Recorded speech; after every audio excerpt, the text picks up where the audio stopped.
तो ये पूरी सृष्टि तारक है। और इसी बात को श्री गौड़पादाचार्य महाभाग ने मांडुक्योपनिषद में मांडुक्य कारिका में उपाय सोवताराय, आत्म तत्व का अवतरण हमारे अंदर हो, माने हम जो हैं उसको हम पहचाने, हम क्या हैं।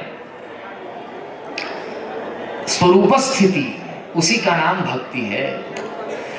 लेकिन उस स्वरूप स्थिति में सीधे तो एकाएक निष्ठा नहीं होगी ना स्वामी जी। इसीलिए ब्रह्म सूत्र के भाष्य में भगवत पाद शिवावतार सनातन धर्मोद्धारक यति सार्वभौम धर्म सम्राट श्रीमद जगत गुरु आद्य शंकराचार्य भगवत पादाचार्य ने ब्रह्म सूत्र के भाष्य में कहा, पूर्व मीमांसकों की ओर से पक्ष रख करके, अगर जीव और ब्रह्म एक ही हैं, सब एक ही है, तो फिर देवता पितर इन सब की मर्यादा कहां चली जाएगी। मैंने एक उन्होंने पूर्व पक्ष रखा, कर्मकांडियों की ओर से, मीमांसकों की ओर से भगवत पादाचार्य ने पक्ष रखा, पूर्व पक्ष, कि कौन किसका यजन करे, कौन किसका पूजन करे, कौन किसके लिए तर्पण करे, कौन किसके लिए श्राद्ध पिंडोदक आदि क्रियाओं का संपादन करे। नित्य नैमित्तिक सारे वैदिक कर्मों का, श्रौत स्मार्त मिश्रादि कर्मों का लोप हो जाएगा। कौन किसका यजन पूजन तर्पण ये सब करेगा। तब वहां भगवत पाद भगवान शंकराचार्य महाभाग, देखिए सनातन धर्म का स्वरूप देखिए। आजकल के बिड़न पंथियों ने शंकराचार्य ज्ञान मार्गी आचार्य हैं, रामानुजाचार्य वैष्णवाचार्य भक्ति मार्गी आचार्य हैं, और गोरखनाथ आगम के आचार्य हैं। ऐसा विभाग कर दिया, और सचमुच में 1000 वर्षों में ऐसी कुछ परंपराएं चल भी गई हैं। तो सब अपनी अपनी जगह ठीक हैं, लेकिन ध्यान देना, भगवान श्रीमन नारायण से भगवान आदि शंकराचार्य और उनकी परंपरा में वर्तमान गोवर्धन मठपुरी पीठाधीश्वर अस्मदाचार्य श्रीमद जगत गुरु शंकराचार्य भगवत पाद पर्यंत आज भी हम लोगों को अद्यावधि ये प्राप्त है। ये परंपरा हम लोगों को, क्या सुखदेव जी को आप ज्ञान मार्ग का आचार्य कहेंगे कि संकीर्तन भक्ति का आचार्य कहेंगे कि श्रवण भक्ति का आचार्य कहेंगे कि वाचन भक्ति का आचार्य कहेंगे कि सेवा भक्ति का आचार्य कहेंगे कि रसोपासना का आचार्य कहेंगे कि योग का आचार्य कहेंगे, जिस मत को उठाइए, जिस बिंदु को उठाइए, उसी के वो धुरंधर हैं। व्यास वशिष्ठ भृगवादी ये सब जो हमारे पूर्वाचार्य हुए हैं, शुकादि सनकादि नारद जी वीणा का वादन करते हैं, तो क्या केवल कीर्तन मात्र के पक्षधर हैं? वो योगी नहीं है क्या? एक क्षण में मर्त्य लोक से ब्रह्मलोक पहुंच जाते हैं। एक बढ़िया बात बताएं आपको, 2022 में या जाने 21 में, ठीक से याद नहीं हमको, हमारे शास्त्रों में तैत्तिरीय आदि उपनिषदों में स्वामी जी ब्रह्मलोक की जो दूरी बताई गई है, उसके हिसाब से एक अमेरिका के विश्वविद्यालय में एक भारतीय शोधार्थी ने शोध किया और उसने आंकड़ा निकाला। हम लोगों ने कभी प्रयास नहीं किया, नहीं तो प्रकाश की दूरी, सबका ज्ञान तो भगवत कृपा से हम लोगों को भी है, उसका निकाला जा सकता है 10-5 मिनट में, कोई बहुत बड़ी भारी बात नहीं।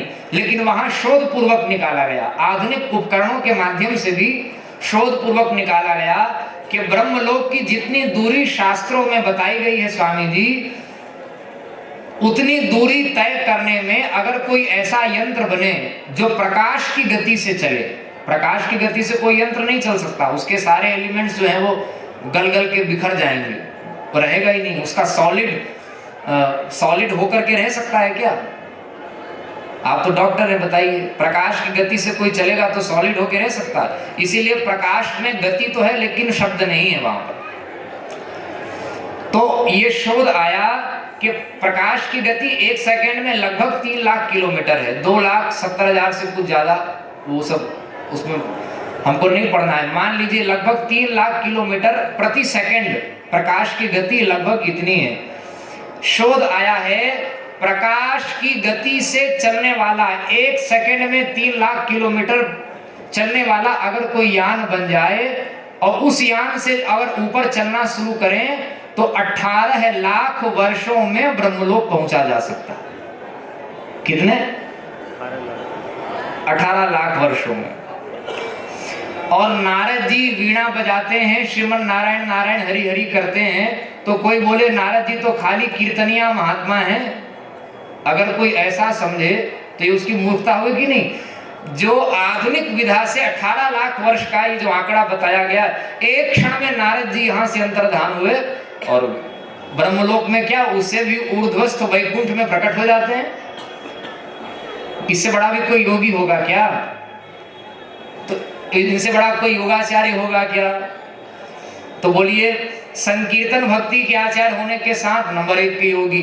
ये जो विभाग कर दिया गया, इससे बड़ा बिड़ल पंथ चल गया और आपस में लोग बड़े लाग डांट रखने लग गए।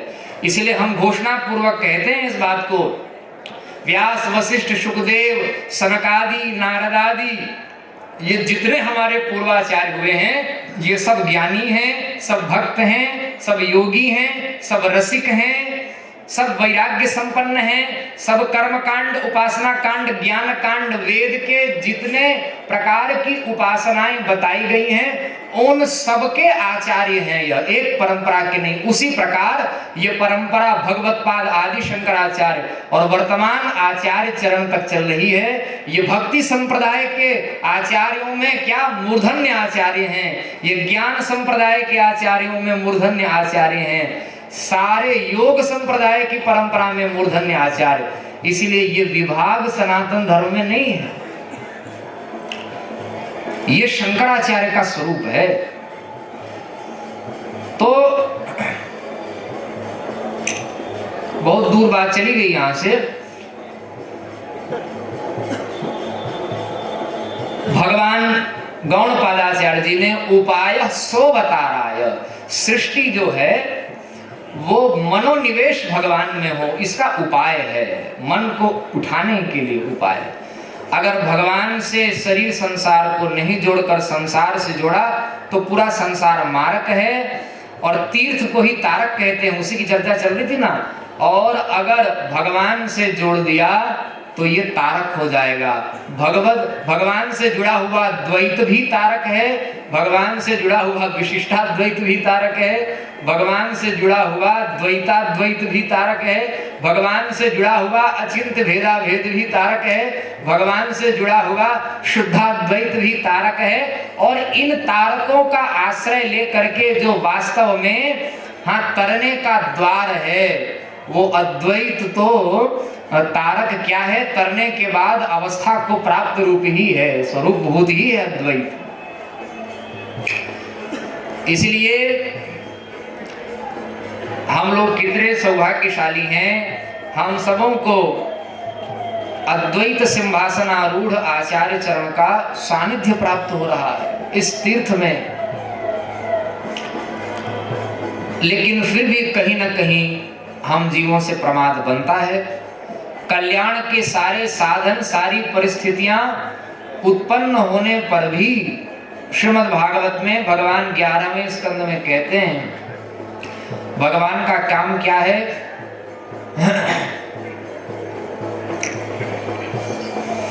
मनुष्य का शरीर भगवान प्रदान करते हैं, समर्थ सद्गुरु तक भगवान पहुंचा देते हैं, और भगवान का भजन हो सके ऐसी स्थिति भगवान दे देते हैं। भजन के अनुकूल स्थिति दे, मनुष्य का शरीर दे दिया, समर्थ गुरु से मिला दिया और भजन के उपयुक्त स्थिति दे दी। और उसके बाद भी जो अपना उद्धार नहीं करता तो पुमान भवाब्धिम न करे स आत्महा, वो आत्महत्यारा है।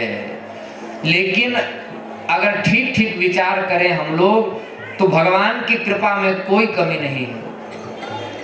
हम लोगों पर भगवान ने इतनी कृपा की नहीं, इतनी कृपा निरंतर भगवान करते हैं, निरंतर भगवान करते हैं जिसका वर्णन करना संभव नहीं है। वो शब्द का विषय ही नहीं है, वो शब्दातीत विषय। लेकिन उसके बाद भी प्रमाद की पुड़िया यह जीव है, हम लोगों से प्रमाद निरंतर बनता ही बनता है। और उस प्रमाद को भी दूर करने का काम भगवत कृपा से होता है, भगवान के चरणों में समर्पित बने रहने से होता है। इसलिए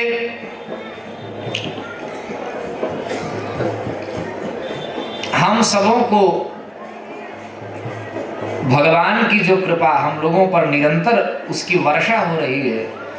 धर्म सम्राट स्वामी करपात्री जी महाराज हमारे परम गुरुदेव, उसके उनके संदर्भ में सुना जाता है कि वे रास पंचाध्यायी पर कथा कर रहे थे बिहारी जी के चबूतरे में वृंदावन में, और वहां वो अचानक प्रवचन करते करते लोग राधे राधे का कीर्तन कर रहे थे महाराज के आने से पहले। आते ही महाराज बोले, देखो तुम लोग राधे राधे कर रहे हो, राधा जी कृपा करने वाली नहीं है। आते ही बोले, क्या बोले? राधा जी कृपा करने वाली नहीं है। लोग स्तब्ध हो गए, बोले महाराज क्या कह रहे हैं, वो तो कृपा मूर्ति है, हाँ, श्री राधा रानी, श्री किशोरी जी। तो भाई आप कैसी बात कर रहे हैं महाराज? संकोच पूर्वक किसी ने कहा कि बोले महाराज कि राधा जी कृपा करने वाली हैं, आप ऐसा कहना चाहते हो, धोखे से आप कह गए राधा जी कृपा करने वाली नहीं है, ऐसी बात तो नहीं। अरे हम पूरे होश में बोल रहे हैं, राधा जी कृपा करने वाली नहीं है। और लोग स्तब्ध हो गए, और कुछ क्षण ठहर करके बड़े प्रेमोन्माद के साथ महाराज ने कहा, राधा जी कृपा करने वाली नहीं है, राधा रानी कृपा बरसाने वाली है। इसीलिए तो कहते हैं ना, बरसाने वाली की। तो भगवान की कृपा मूर्ति श्री राधा रानी वो अलग नहीं है, शक्ति स्वरूपा तो है, शक्ति स्वतंत्रा परा, वो तो है राधा रानी, लेकिन वास्तव में भगवान की शक्ति भगवान से पृथक नहीं है। हम इस बात को भी कहीं कह रहे थे, भगवान अगर प्रकट होकर हमको दर्शन दे स्वामी जी, तो मुकुट पहने होंगे, मुरली धारण किए होंगे, पीतांबर ओढ़े होंगे, घुंघरू बांधे होंगे, वैजंती की माला बनमाला पहने होंगे, सुंदर सुदीर्घ कर्णांत नेत्र होंगे, हाँ, अधर जावक आदि लगाए होंगे, चंदन की खौर बनी होगी, हाँ, मोर पिछ होगा, सब होंगे कि नहीं होंगे? भगवान का जैसा लकुटी कमलिया ये सब जो स्वरूप है ठाकुर जी का, ऐसे होंगे भगवान। अब बताओ, वहां जो मान लो स्वर्ण का मुकुट है, तो किसी सोनार को ठेका देकर और डिजाइन करवा के बनवाया गया तो नहीं होगा। वो स्वर्ण मुकुट कहाँ से आया? वो मुरली है, वो कहाँ से आई? और जो रेशम का कपड़ा है, वो रेशम के कीड़ों को मारकर तो नहीं बनाया गया होगा, वो कहाँ से आया? भगवान जब प्रकट हो करके किसी भक्त पर अनुग्रह करने के लिए दर्शन देते हैं, हाँ, अनंत अनंत कोटि, हाँ, प्रचंड वेग में युद्ध के लिए जो आवेशित कामदेव है, ऐसे अनंत अनंत कोटि प्रचंड युद्धावेग से दौड़ते हुए कामों के मद को भी चूर्ण बना करके नष्ट कर देने वाला जो भगवती सौंदर्य है, ऐसा लावण्य, ऐसा माधुर्य, ऐसा सौगंध, ऐसा सौरभ, ऐसा सौंदर्य भगवान का, इसीलिए उनका नाम है मदन मोहन। हाँ, अब ऐसे श्याम सुंदर किसी को दर्शन देंगे तो ऐसे स्वरूप में जो मुकुट मुरली है, जो कटक मुकुट कुंडलादि आभूषण हैं भगवान के, जो लकुटी कमलिया है, वो क्या किसी के द्वारा बनाई गई है? वो क्या दिखने में सोना है या सच में सोना है? वहां जो हीरक हैं वो दिखने में ही हीरक हैं या सचमुच में हीरक हैं? वहां जो हीरा है उस हीरे के रूप में भी कृष्ण है, वहां जो मुरली है उस मुरली के रूप में भी कृष्ण है, वहां जो पीतांबर है उस पीतांबर के रूप में भी कृष्ण है, वहां जो पायल है उसमें जो नूपुर है, पदनखमणि चंद्रिका है उसके रूप में भी कृष्ण है, वहां जो मुकुट है उसके रूप में भी कृष्ण है। कृष्ण जब दर्शन देते हैं तो आभूषण के रूप में भी जो धारण किए हुए हैं, उन सब के रूप में भी कृष्ण ही प्रकट हैं। इसलिए भगवान तो भगवान है ही, भगवान की मुरली भी भगवान, भगवान का मुकुट भी भगवान, भगवान का पीतांबर भी भगवान, और भगवान जिस देश में प्रकट होते हैं वो भगवान का धाम भी भगवान, और जिससे खींच करके चले आते हैं भगवान, वो भगवान का नाम भी भगवान, और जिसे देखकर बड़े बड़े बुद्धिमान लोग मोहित हो जाते हैं वो भगवान की लीला भी भगवान। और भगवान किसी को चख लेते हैं तो भगवान का चखा हुआ जो प्रसाद है वो प्रसाद भी भगवत स्वरूप ही है, वो प्रसाद भी भगवान है। और सही बात बताएं, भगवान ने जिसको अंगीकार कर लिया, क्योंकि भगवान ही एकमात्र परमात्मा ही जगत के रूप में प्रकट है, जगदीश्वर, जिसका वर्ण भगवान ने कर लिया जिस भक्त का वर्ण भगवान ने कर लिया, उस भक्त में और भगवान में भेद नहीं है। इसलिए भक्ति सूत्र में कहा गया, हाँ, तस्मिन् तज्जने भेदा भावः, उन परमात्मा में और उन परमात्मा के जनों में भेद का अभाव है, एक ही है। तो हम सभी सौभाग्यशाली हैं। जगत गुरु भगवान का मंगल में पदार्पण हो रहा है। सभी अपने अपने स्थानों में खड़े हो जाएं। श्रीमद् जगत गुरु शंकराचार्य भगवान की